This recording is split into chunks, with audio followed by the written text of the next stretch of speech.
뭐 교회 가면 강대상에 꽃도 많고 이런데 오늘 설교 예화로 쓰려고 오늘 제목은 제자, 친구. 친구 제자로 해야 할지 제자 친구로 해야 할지 고민을 좀 했습니다. 그러나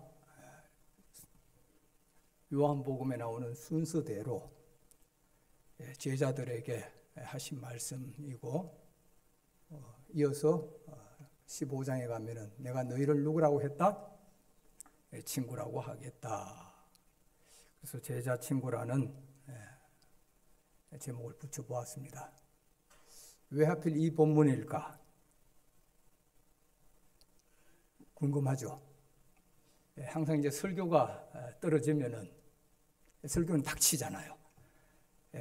갑자기 닥치면은 제일 먼저 이 고민이 무슨 본문을 택해야 할까? 왜냐하면 설교라는 것은 항상 주어지는 컨텍스트 속에서 텍스트를 택하기 때문에, 모든 성경 말씀은 다 텍스트이지만은 다 컨텍스트 안에서의 텍스트인 거죠. 그래서 이 말씀을 택한 이유는 어찌 보면 예수님의 무슨 설교일 것 같습니까? 고별 설교에 앞서 우리에게 주신 마지막 말씀이기도 하고, 저도 원래 은퇴니까 그래서 마지막 설교가 되리라는 희망하에 교무처장님 부탁드립니다. 두 번째, 지난 시간 저희 신대원과 수업을 했죠. 요한복음 몇 장까지 했습니까? 1장에서 12장까지. 왜 13장부터는 안 해주십니까? 그래서 수업에, 왜 설교는 교수로서 수업의 연장이라고 생각하니까요.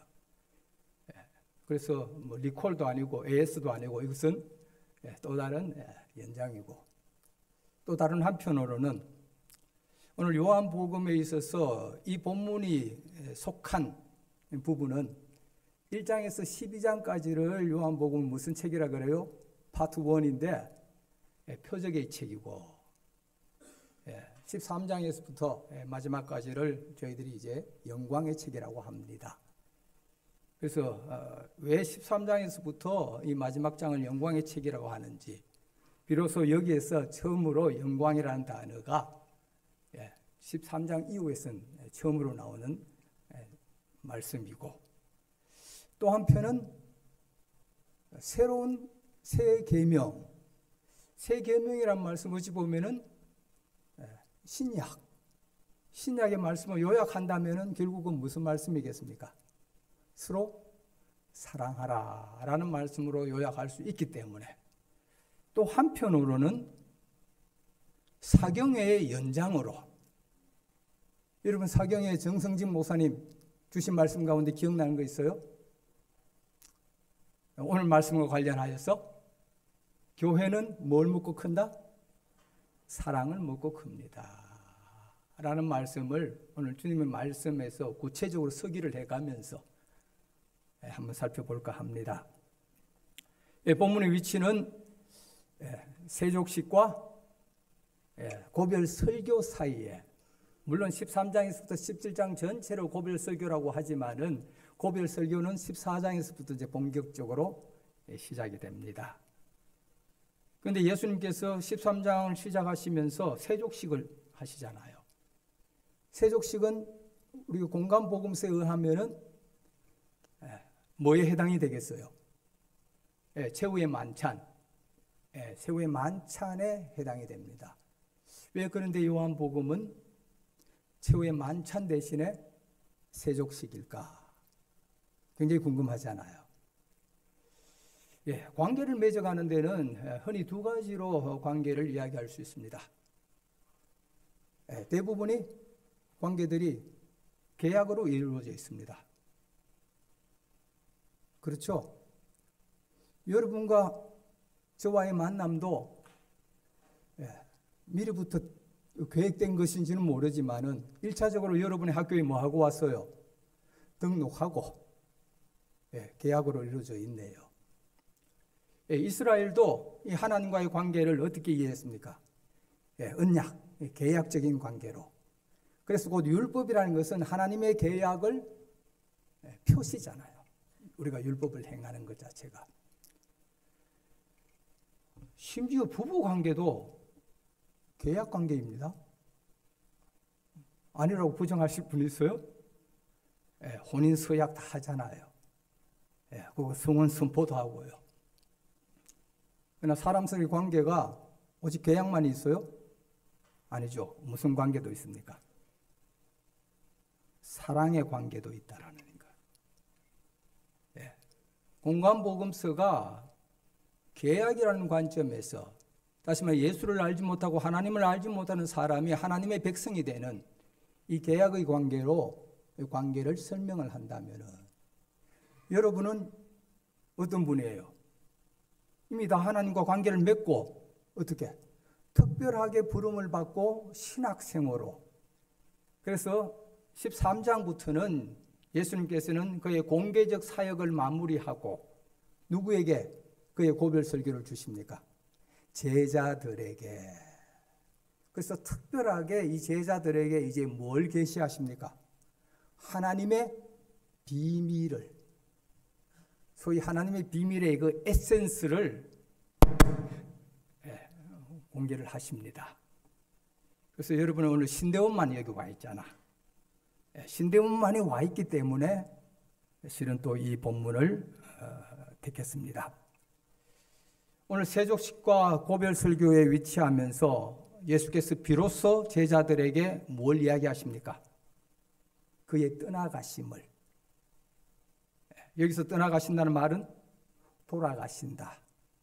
돌아가신다는 말은 죽음을 의미합니다.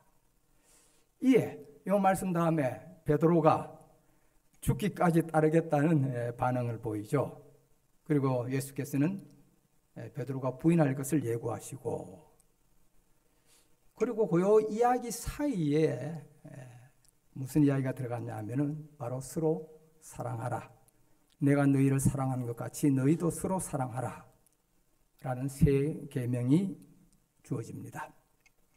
다시 말하면 예수께서는 제자들과의 만찬의 자리에서 자기가 세상을 떠나서 아버지께로 돌아가실 줄을 아시고 세상에 있는 사람들을 사랑하시되 어디까지 사랑했다?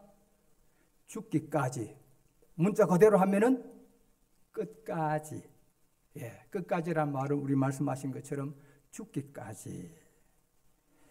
그리고 이 사랑의 표현으로서 제자들의 발을 씻기고서 그의 마지막 말씀을 주십니다. 오늘의 본문의 말씀은 무엇으로 시작이 됩니까? 그가 떠난 후에. 자, 여기서 그는 누구죠? 가룟 유다. 가룟 유다가 떠난 후에 라는 말로 시작이 됩니다. 가룟 유다가 왜 떠났습니까? 예수님을 팔아 넘기기 위해서. 그리고서는 예수님께서는 뭐라고 말씀하시냐 하면은 이제, 다시 말해 지금 인자가 영광을 받았고 하나님도 인자로 말미암아 영광을 받으셨도다 라는 영광이라는 말씀을 사용합니다. 그리고 이 말씀 자체는 굉장히 비밀스러운 말씀이고 어려운 말씀이죠. 그래서 여기에서도 인자라는 용어와 더불어 다시 말하면 지금이 곧 나의 무슨 시간이다? 죽음의 시간입니다. 바로 여기서 때라는 말씀은 요한복음에서 처음부터 예수님의 죽음의 사건을 가리킵니다. 요한복음은 이 예수님의 죽음의 순간을 바로 영광의 시간이라고 이야기합니다. 십자가에 높이 달리어서 성귀되는 신학적 표현이죠. 또 한편은 그가 누구에게로 돌아가시는, 하늘에서부터 내려오신 분이 하늘로 다시 돌아가는 순간, 이 얼마나 영광스러운 시간이냐라는 것이죠. 그런데 문제는 오늘 여기에서 예수님께서는 이 영광은 인자만의 영광이 아니라 누구의 영광이기도 하다고요? 하나님의 영광이다. 그렇게 말씀하십니다. 앞서 예수님께서는 이 죽음을 앞두시고 내 마음이 괴로우니 무슨 말을 하리요. 아버지여 나를 구원하여 이때를 면하게 하옵소서. 그러나 내가 이를 위하여 왔나이다.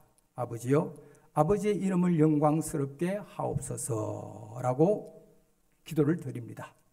그러자 곧바로 이어서 하늘에서 소리가 나죠. 뭐라고 소리하냐면 내가 이미 영광스럽게 하였고 또다시 영광스럽게 하리라. 다시 말하면 오늘의 본문의 말씀은 내가 이미 영광스럽게 하였고 또다시 영광스럽게 하리라는 이 말씀이 다시금 확대되어 오히려 이 말씀을 한 번 더 설명하죠. 내가 영광스럽게 하였다라는 말씀은 내가 너로 인하여 영광을 받았고 너 또한 나로 인하여서 영광을 받는다는 상호 영광을 이야기합니다. 예수님의 떠남은 분명히 제자들에게는 고통스러운 경험이 될 것입니다. 그리고 분명히 그들에게 있어서는 신앙에 큰 위협이 될 것입니다. 여러분, 요한 공동체는 어떠한 공동체였습니까? 요한 공동체의 가장 특징적인 단어가 어떠한 단어예요? 아포시나고고스, 아포시나고고이. 다시 말하면 회당으로서부터 쫓겨난 자. 그들은 평생 회당에서 살았어요. 그리고 회당이 그들의 본거지입니다. 어찌 보면은 요즘 말로 비유하자면은 남편으로부터 이혼을 당한, 요즘 시대는 남편으로부터 이혼이 아니라 여자로부터 황혼 이혼을 당한 남자. 그런 모습일 수도 있습니다. 거기 더 적나라할 수도 있겠네요. 그래서 어찌할 바를 모르는 이 당혹스러운 경험. 단순히 이혼만의 경험만 있습니까? 내부적으로는 어떠합니까? 요한 공동체는 다양한 공동체의 모임입니다. 사마리아인들도 거기 있었고 갈릴리 출신들도 있었고 그러다 보니까 심지어 내부적으로는 유대인이었지만은 너는 혼또 유대인이 아니야. 짜가야. 그런 또 유대인으로부터의 게다가 유대인만의 내부적인 문제만 있었나요? 외부적으로는 황제 숭배라는 이 위협에 항상 노출되어 있잖아요. 게다가 베스파시아는 예루살렘 성전을 멸망시키고 전쟁 배상금으로 뭘 요구했습니까? 성전세. 유대인이 바치는 성전세를 다 나에게. 그래서 크리스찬들은 죽으면 죽었지 No thank you man 이래 되는 거죠. 그러다 보니까 황제 숭배에 노출되어 살아가는, 외부적으로는 핍박이 있었고 환난이 있었고 내부적으로는 이러한 아픔의 상처를 살아가는 사람들입니다. 한국 교회 역시 그러하다고 생각합니다. 독일의 사회학자 율리 백은 그의 저서 위험 사회에서 성찰과 반성 없이 근대화를 이룬 현대 사회를 위험 사회라고 합니다.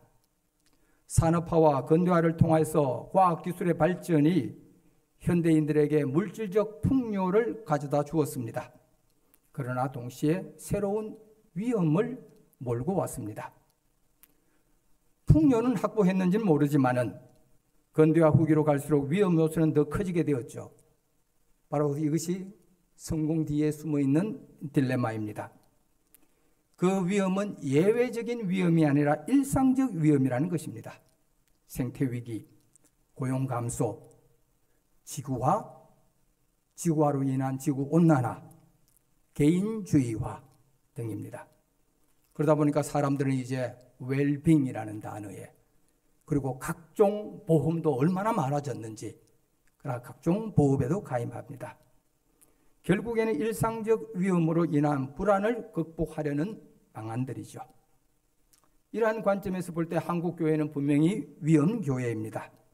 성장만을 추구해왔던 대형교회들, 여전히 성장만을 목적으로 삼는 전도활동, 다음 세대가 교회를 떠나고 세상으로부터 외면당하고 흡기하는 참 입에 담기도 힘든 개독교라는 평가가 일상적 평가가 된 지금입니다. 게다가 들려오는 목소리는 한때 유명한 목사님들, 존경스러운 목사님들이 다 은퇴를 앞두고 어때요? 부끄러운 일들, 동가의 갈등, 이로 인한 상처들, 교회 위험 수위가 심각합니다. 어찌 보면은 바깥으로부터의 위험 교회가 아니라 자체적으로도 교회는 지금 위험 교회예요. 심지어 심하게 표현하면은 음주 운전의 상태다. 그렇게까지 말할 수 있습니다. 그보다 더 위험한 것은 교회가 점점 더 화석화되어 가면서 구원의 종교로서 자리 잡고 있다는 거예요. 세상에 분리되어 있고 세상이 어떻게 그들을 생각하는지도 모르고 살아가고 있고 오직 율법을 담보로 구원을 약속했던 유대교화되어가는 교회의 모습. 그러다 보니까 중세시대처럼 구원을 독과점하여서 면죄부를 팔고 있는 그런 모습들. 그 끝은 어디겠습니까? 유대교도 파하셨고 로마 캐톨릭도 파하셨던 하나님의 역사. 여러분 한번 새겨보시길 바랍니다. 그래서 에베소 교회를 향하여서 내가 내 행위와 수고와 내 인내를 알고 또 약한 자들을 용납하지 아니한 것과 자칭 사도로 하되 아닌 자들을 시험하여 그의 거짓된 것을 내가 드러낸 것과 내가 참고 내 이름을 위하여 견디고 게으르지 아니한 것을 아노라. 그러나 너를 책망할 것이 있나니 너의 처음 사랑을 버렸노라. 선교사님이 이렇게 말씀하시대요.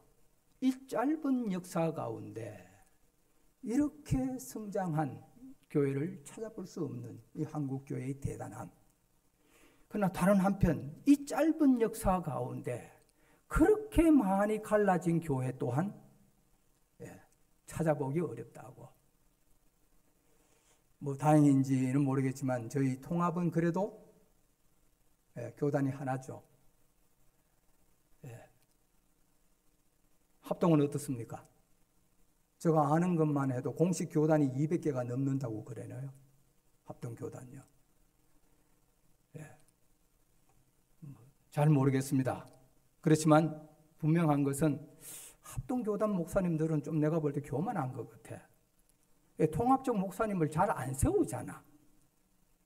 저도 아마추어가 아니고 목사인데 왜 나를 안 세워? 기분 나쁘잖아. 주만 목사가. 나는 일찍부터 택함을 받은 목사란 말이야. 어머니의 태중에 있을 때부터.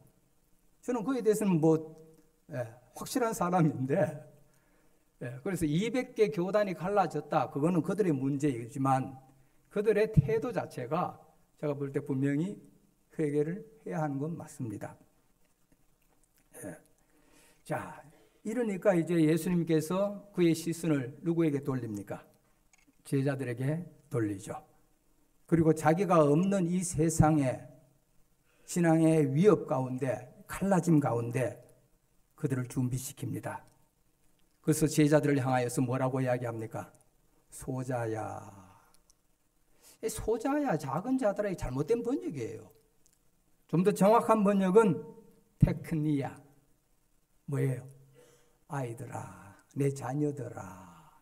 물론 당시 랍비들이 그의 제자들을 일컬어서 아이들아 이렇게 불렀습니다. 다시 말하면 오늘의 이 말씀은 예수님의 뭐와 같습니까? 유언이죠. 아마 저희들이 청개구리라서 그런지 서로 사랑하라 했는데 우리 지금 반대로 하고 있잖아. 그렇지만 이 장면은 분명히 예수님의 유언이라는 것. 예수님은 앞서 그의 공개 사역에서 아버지를 영화롭게 하였고 아버지가 그를 영화롭게 하였던 것처럼 그는 공개 사역에서 뭘 책임을 졌냐 하면요. 요한복음 1장에서 12장 예수께서는 뭘 책임졌었어요? 생명의 계시라는 거예요. 이 생명의 계시를 책임졌는데 이제 제자들에게 이 생명은 어떻게 사랑으로서만이 생명은 클 수 있고 사랑만이 생명을 온전히 완성시킨다는 이야기를 합니다. 그러기 위해서는 오늘 이 본문 말씀에서는 상호 영광에 대한 이야기를 합니다. 예수님께서 사랑에 대한 부분도요, 바로 이 상호 사랑에 대한 부분이, 상호 사랑이라는 것은 내 계명은 내가 너희를 사랑한 것 같이 너희도 서로 사랑하라 하는 이것이니라. 사람이 친구를 위하여 자기 목숨을 버리면 이보다 더 큰 사랑이 없나니 너희는 내가 명하는 대로 행하면 곧 나의 친구라. 이제부터는 너희를 종이라 하지 아니하리니 종은 주인이 하는 것을 알지 못함이라. 너희를 친구라 하였노니 내가 내 아버지께 들은 것을 다 너희에게 알게 하였음이라. 예수께서는 이 새로운 계명을 주시고 두 번째 하시는 말씀이 아버지께서 들은 것을 다 말하였다고 강조를 합니다. 그는 공개적 활동에 있어서도 제자들에게 아버지께서 들은 것을 말한다고 했지만은 그것이 구체적으로 무엇인지 말하지 않았는데 오늘 제자 집단을 두고 마지막 말씀으로 무슨 말씀을 주시는가요? 서로 사랑하라. 다시 말하면 아버지께 들은 그 비밀스러운 이야기, 그 마지막 말씀은 서로 사랑하라는 것입니다. 여러분, 이 서로 사랑하라는 말씀이 왜 얼마나 중요한지 한번 들어보시기 바랍니다. 이 사랑의 신비야말로 생명의 힘이자 근본적인 변화를 의미합니다. 여러분, 고대 사회에서 모든 제의의 기본은 뭐였습니까? 희생제의죠. 왜냐하면 생명은 다른 생명의 희생으로 유지된다는 사실 때문입니다. 약한 것들은 어떻게 생명을 유지합니까? 강한 것에 도움을 받아야 합니다. 이론적으로 이 이론을 정려 이론이라 합니다. 기프트 티오리. 신과 인간의 관계를 변화시키는 데 있어서 인간들이 공물을 바치는 거예요. 왜? 인간들이 더 힘센 종족의 추장이라든지 지도자들의 마음을 얻기 위하여, 그들의 마음을 얻기 위해서 공물을 바칩니다.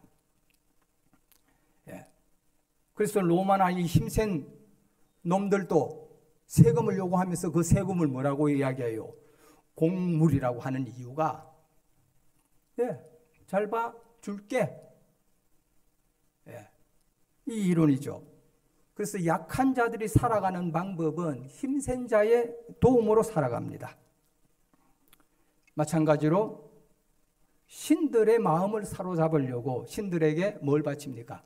공물을 바치는 거죠. 그것이 희생제입니다. 강한 것들은 또 어떻게 살아가요? 강한 것들은 자기의 힘으로 약한 자를 억압하면서 착취하면서 살아갑니다. 로마의 공세, 일제강점기의 수탈, 이 모든 것들은 사실 강한 자가 살아가는 방법입니다. 고려 거란 전쟁에서 거란이 왜 전쟁을 일으켜요? 와서 뜯어가잖아요. 전쟁 배상금 물잖아요. 이기면요. 그래서 모든 성전세를 유대인들에게 요구해요. 베스파시아니. 전쟁 배상금으로. 강한 자는 약한 것들을 희생시키면서 살아갑니다. 그러면 힘이 비슷할 때는 어떻게 합니까? 서로 연합하면서. 그런데 연합하다 보니까 이제 나눔의 문제. 이렇게 해서 매의 눈으로 쳐다봅니다. 내보다 더 많이 먹지는 않는지. 그래서 음식 끝에 마음 상한다 그러지 않습니까? 다시 말하면 비슷한 힘을 가진 것들은 생활 물자를 공유함으로써 이것이 바로 친교 띠오리죠. 친교를 통하여서. 그러나 그 속에서는 분배를 통제하려고 서로 발부둥 칩니다. 손해를 안 보려고요. 이런 일들이 신학교에서도 일어나더라고요. 정말 가슴 아픈 현실인데 처음 저희 학교가 내세운 것 가운데 하나가 성지순례. 성지순례 이제 먼저 목연 학생들이 3학년에 되다 보면 성지순례 준비합니다. 근데 신대원 학생들이 2학년인 때 3학년에 지금 남았는데 자기도 성지순례 가겠대. 한 해 참으면 되는데 아마 이 재화가 교회가 한계가 있다 보니까 먼저 성지순례 가는 것이 훨씬 더 유리하니까 이것 때문에 치고 받고 심지어 갈등이 일어나는 것, 그것이 우리들의 살아가는 모습이에요. 희생제의라는 것은 생명을 연장하기 위한 투쟁의 여러 형태들을 상징적 방식으로 묘사한 것입니다. 힘센 자는 약한 자를, 약한 자는 또 힘센 자에게 서로 어떻게 살아가는지, 서로 비슷한 것들은 또 어떻게 살아가는지. 그러나 예수님께서는 이 모든 희생제의를 단 한 번에 없앴습니다. 본인 스스로가 뭐가 됨으로써, 희생 제물이 됨으로써. 그러면서 그들이 생명을 얻기 위해서 죽음이 두려워서 어떻게 살아가려를 발버둥치는 그들에게 우리 하나님께서는 그를 살리심으로 뭐라고? 사망을 향하여서 사망아 너의 승리가 어디 있느냐? 사망아 내가 쏘는 것이 어디 있느냐? 사망이 쏘는 것은 죄요 죄의 권능은 율법이라. 우리 주 예수 그리스도의 이례적인 희생제의가 수없이 반복되었던 많은 희생제의를 대치하였다는 말은 이로써 생명이라는 것이 다른 생명의 죽음을 통해서만, 다른 생명의 희생의 대가로만 얻을 수 있는 것이 아니다라는 것을 말씀하시는 겁니다. 이것이 복음인 것입니다. 다시 말하면 생명은 무엇으로서? 사랑으로서만이. 생명의 계시를 책임졌던 그분이 제자들을 향하여서 이 생명은 뭐로만이? 사랑으로만이 유지된다라는 것. 이것이 바로 주의 만찬에서 상징적으로 드러낸 행위죠. 그러나 여러분 모두는 이 모든 것들을 이미 다 아신 제자들이기 때문에 요한복음은 그것을 성만찬이라는 것이 아니라 성만찬에 대한 진정한 의미가 뭐냐? 바로 생명을 내어주는 사랑이라는 것. 그 사랑이 뭐냐?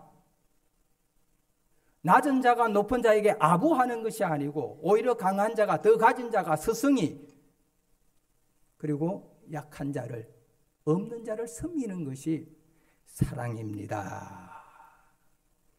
그래서 친구를 위하여 목숨을 내어주는 것, 이보다 더 귀한 것이 어디 있냐. 그래서 예수님께서는 내가 이제 너희를 뭐라 하지 아니하고 종이라 하지 아니하고. 왜? 종은 시키는 범위 내에서 율법을 지키려고만 하는데 예수님께서는 이제 이 모든 것을 내가 다 너에게 뭐 했다? 알려주었다. 친구는 모든 것을 뭐 한다 했습니까? 함께 나눈다. 그것이 친구의 정의잖아요. 그래서 우리 주님께서는 우리들을 향하여서 단순히 제자가 아니라 내가 이 모든 비밀을 너에게 알려줬는데, 우리 주님께서 이 모든 희생제의를 한 번에 대체하셨듯이 이 생명은 뭐만으로만 유지된다? 사랑으로서만이 유지된다는 것입니다. 제가 이걸 왜 들고 나왔겠어요? 어제 우리 방 교수님하고 같이 커피를 나누었습니다. 그래서 노는 날이었잖아. 옆에 오셨더라고요. 평소 때는 저에게 기회가 안 와요. 왜? 김정은 교수님이 항상 서빙을 해주니까. 그래서 저희 방에 오셨길래 제가 손님 맞이한다고 이렇게 꽃을 딱 하나 갖다 놓았습니다. 교수님 이거 선인장이세요? 이러더라고요. 이 선인장인지 다육인지 얘는 조금 그렇네. 이름은 꽃기린입니다. 아니 교수님 평소 때는 없던데 이러더라고요. 저 바깥에 창문 너머에 있습니다. 아니 왜 창문 너머에 두셨나요? 꽃은 사서 연구실 앞에 여기 딱 책상 위에 두면 좋잖아요. 그래서 내가 요즘 좀 나이가 드는 모양이에요. 이래. 왜? 그러니까 꽃이 이제 눈에 보인대.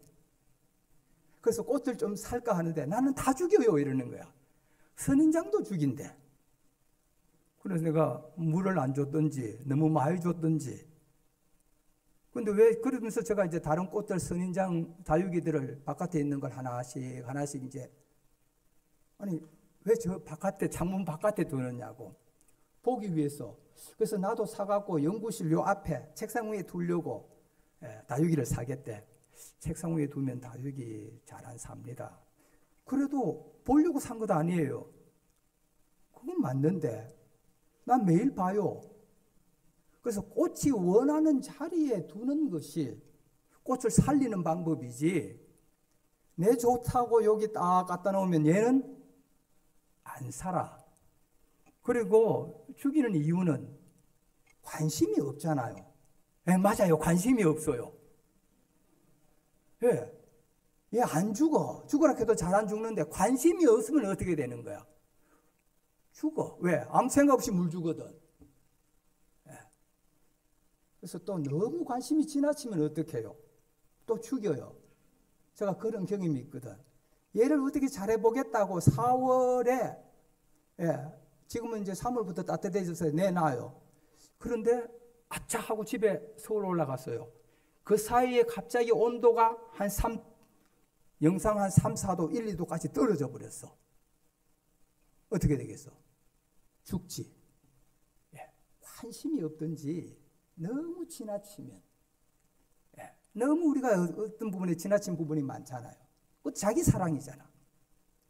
그래서 얘가 원하는 자리에 두고 관심을 가져주는 것. 그래서 우리 주님께서는 오늘 너희가 서로 사랑하면 이로써 너희가 내 제자인 줄 알리라. 이 말은 두 가지 측면에서 이해할 수 있습니다. 그는 고별 설교에서 이 말을 조금 더 구체적으로 설명합니다. 가서 너희를 위하여 거처를 예비하면 내가 다시 와서 너희를 내게로 영접하여 나 있는 곳에 너희도 있게 하리라. 조금 있으면 세상은 다시 나를 보지 못할 것이로되 너희는 나를 보리니 이는 내가 살아있고 너희도 살아있겠음이라. 그날에는 내가 아버지 안에 너희가 내 안에 내가 너희 안에 있는 것을 너희가 알리라. 다시 말하면 우리가 예수님이 떠나가지만은 예수님과 함께 머무는, 요한복음 1을 어떻게 표현합니까? 너희는 포도나무요? 나는 포도나무요. 너희는 가지라. 포도나무와 가지가 서로 상호 교제를 나눈 것처럼 바로 우리가 성령 안에서, 사랑 안에서만 우리 주님과 교제를 나누고, 그럴 때 세상이 위험 사회이고 교회가 위험 교회일지 모르지만은 우리가 주님 안에서 살아가고 세상에게 생명을 줄 수 있는 것이지요. 시간이 되었네요. 제가 하나 얻은 교훈이 있습니다. 지난번 학부 설교했는데 시간 딱 지나자마자 세상의 분위기가 완전히 달라지는데, 여러분은 그래도 예외일 거라 생각하고, 그렇지만 제가 할 말은 다 했습니다. 실제로 셀린 디온의 The Power of Love 그것도 한번 틀고 싶은데, 그러나 사랑 안에서만 해. 이 모든 희생 제의를 우리 주님께서 뭘로? 단번에 자신을 바침으로써 이 모든 것을 이루는, 이것이 하나님의 비밀에 계시고, 이 비밀에 계시는 누구에게 주어진 것? 우리들에게. 그래서 우리 주님께서 마지막 유언으로 이렇게 주신 것. 왜냐하면 그것만이 새로운 삶의 방식이라는 거예요. 그래서 새롭다는 거예요. 사도 바울은 뭐라고 해요? 누구든지 그리스도 예수 안에 있으면 새로운 피조물이라. 사랑만이 여러분을 온전히 하나님의 관계를 맺어가는 사람으로 만들어 주실 것입니다. 함께 기도드리겠습니다. 축도로 마칠게요. 지금은 우리 주 예수 그리스도의 은혜와 우리 하나님의 크신 사랑과 성령님의 위로 교통 함께 내주하심이, 주님을 위해서 몸부림치고 애쓰는 저들이 이제 신학교에 와서 주의 깊은 비밀을 깨닫고 이 사랑을 실천하는 사랑의 위대한 사도들 되게 도와주시옵기를 간절히 축원하옵나이다. 아멘.